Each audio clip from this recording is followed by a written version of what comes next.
Hello, this is TikTok and welcome to beatbox.guru.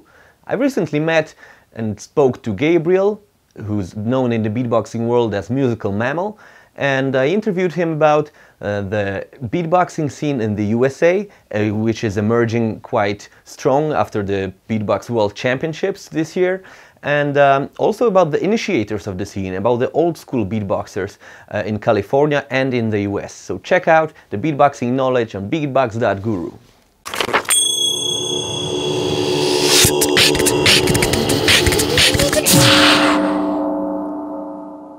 We've been talking quite a lot recently, and I got the impression that you're quite an old school beatboxer. Tell me about your experiences and history of beatboxing.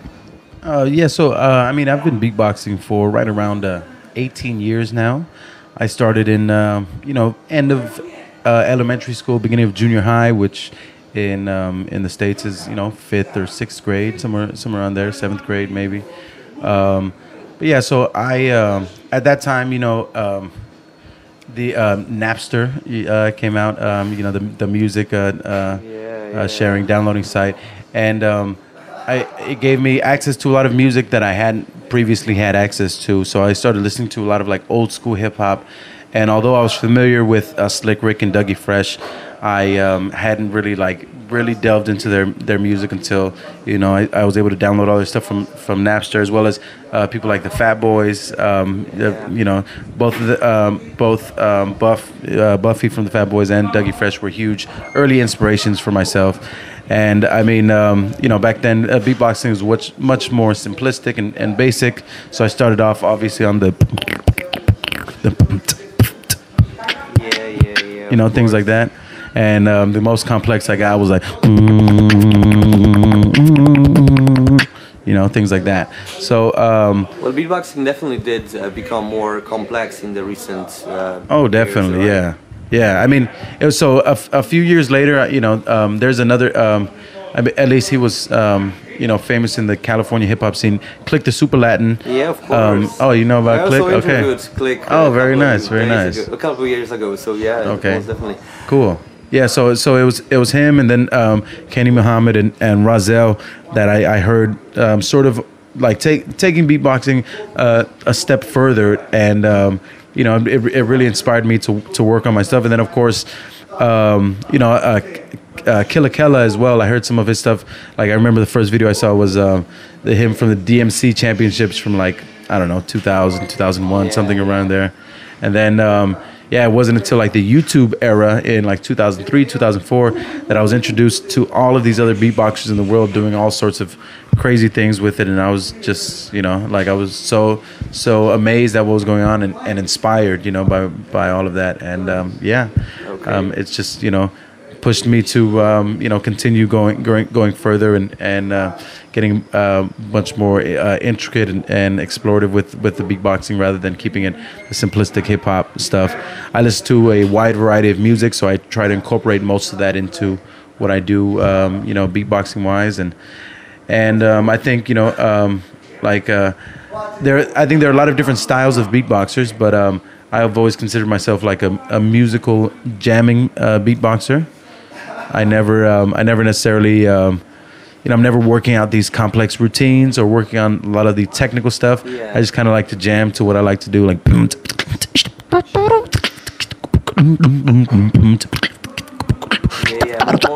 Get low.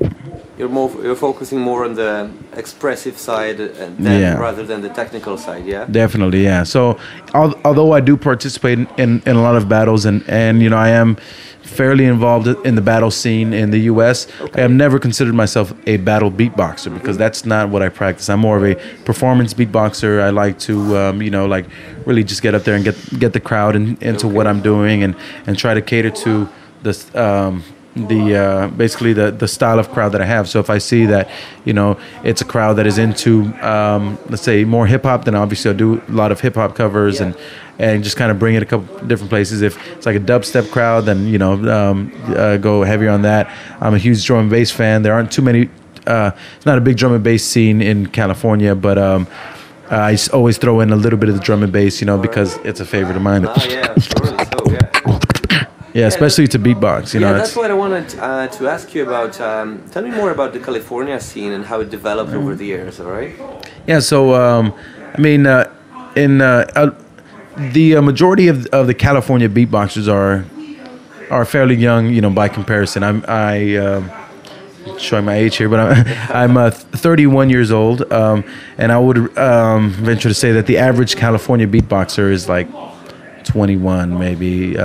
So a lot of them have been doing it for about 4 or 5, 6 years, but there are also a lot of younger beatboxers coming up in the States, not only in California, but in other states, surrounding states, and actually all over the country. There have been a bunch that I've met in the last year or so that I'm just amazed at how they've gotten to that level so quickly and so young. There are some 14, 15-year-old beatboxers that are just, kind of blowing me away with everything that they're doing. So, yeah, it's cool. Has California been developing sort of more or less in line with the New York scene? I think some of those are the ones that just, sort of gained popularity at the time. Like we were talking about Click the Super Latin, of course, from California. Boxy D is another old school beatboxer. Vibetron is fairly old school. And even Foz, who I'm out here with, is another old school beatboxer, including myself, we all have different approaches to the beatboxing, but like I think a lot of the newer generation of beatboxers were inspired by the European beatbox scene, because a lot of what us old school beatboxers have done have kind of been like immersed in the hip hop scene, whereas a lot of the newer beatboxers. Not that a lot of them are necessarily opposed to hip hop, but a lot of them aren't necessarily what we call hip hop heads. So they start, with obviously the a lot of them started on the dubstep stuff, and some drum and bass, some of the house, hard house, trance, and nowadays trap. Trap is huge.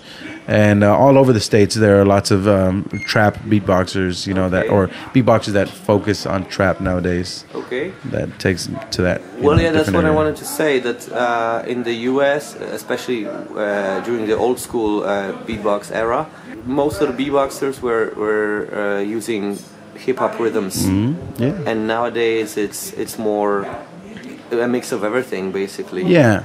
Well, yeah. So, I mean, I think that's part of the beauty of beatboxing is that it's not, it's not pigeonholed or stuck in one genre of music. You have ultimate freedom. There are beatboxers doing, stuff, different types of music from all over the world.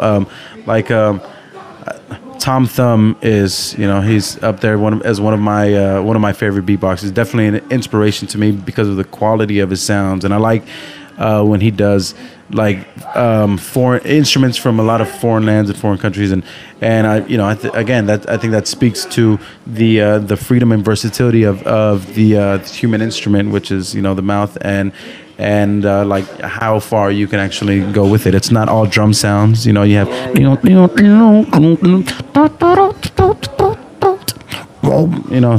whatever.